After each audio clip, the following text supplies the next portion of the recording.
Hello, Sid Roth here. Welcome to my world, where it's naturally supernatural. My guest was a believer in the Messiah. She even met Jesus, visited heaven, but one day found herself and many other Christians in hell. She now knows the hell conspiracy.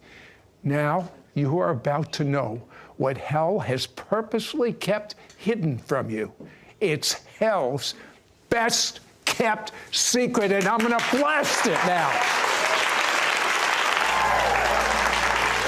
Now, Lori Ditto, you're up, you're happy, but in the year 2000, you were at rock bottom. How bad was it? You know, I was so depressed. I had planned my suicide different times, and my life just didn't feel, I had hurt and pain, rejection inside of me, and I didn't know what to do with it. The only acceptable answer was just to try and find a way to end the pain. And then you get a flyer in the mail about a conference in another state, an IHOP conference. Why in the world did you go there? You know, I held on to that postcard, and it's as if it had a sense in it to draw me there. I think someone had prayed over it before it got mailed to my house. And I just knew that I had to go there, and it changed my life. All right, you get there, you're in the prayer room. What happened to you? So when I got there, you know, I didn't know what to expect. People worship God in different ways. And I heard the voice of God.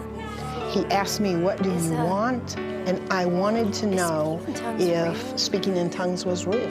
So then I got it. I love speaking in tongues. At the conference, you started speaking? Yeah, in the prayer room. Did someone pray for you too? No, I just asked the Lord, I want to know if it's real. But not only did you speak in tongues, you got something more. Yes, what happened next? When I came back to the prayer room just in a few hours, because I'd left and came back, I wanted to ask God for something else. You know, I had a list of 3 things I was going to ask him for. I wanted a log cabin on Lake Superior, I wanted a 4-wheel drive truck, and I wanted world peace. And I figured if I used up one of my wishes already, I'd give up world peace because somebody else should ask for that. And in an instant, Sid, in an instant, Jesus came and got me and took me to heaven, and it was the best. I protest. I mean, I've never been to heaven, and all these guests go to heaven. Yeah, so you went. I did. In an instant, I knew that the man Jesus Christ was alive. He was standing there. He was made out of light. And he wanted me to see him for who he really is. And he turned the volume up so fantastically. I mean, it was like a dimmer switch that just was so bright. It was as if it was stronger than you were looking in the sun, and I had to close my eyes. And Jesus turned the volume and himself down so that we could behold him. And I believe now that we can only behold him to the degree that we love and obey him. You know, you saw Jesus dancing with someone. Tell me that story. Yes. So the Lord had me look inside him. He wanted me to give him something, and I was concerned about giving him the pain. I didn't know how, and so I kept telling him no. People say you can't say no to Jesus, but we say no to Jesus all the time. And he's so patient. He turned into, there's no way to explain it. It was as if I was watching a movie inside of him. And that movie was Jesus dancing with this beautiful bride. And he was doing a very specific dance with her. And while she would turn, I would notice the fire in his eyes. And he has such beautiful fire for the one that he loves. And then the darkness would try and sneak up and touch this girl's dress. And as it would sneak up, his eyes turned into this fire. You don't mess with his bride.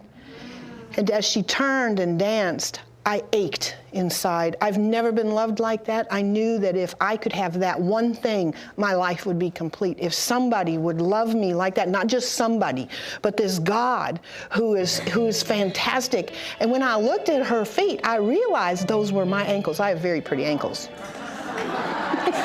You were envious of him dancing, loving her, and that was you. It was me. It was me.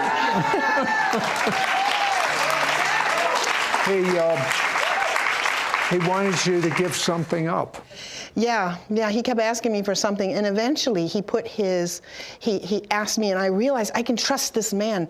And so when I gave the pain to Jesus, he put his forehead to my forehead. I asked him, is there anything I can do for you? He said, go tell others about me. And what happened when I came out of the vision was I was set free. I used to smoke 3.5 packs of cigarettes a day. I did not need the medication that I was on, the depression medication I was on anymore. And he actually changed who I am. I didn't used to be like this. I'm supercharged now. Now, in 2008, right. God took you to hell. Yeah. And here's the sad thing. She saw some of her relatives there. Mm-hmm. She saw many Christians there. Mm-hmm. I know that's hard to believe, but you'll understand when we come back. I know you will.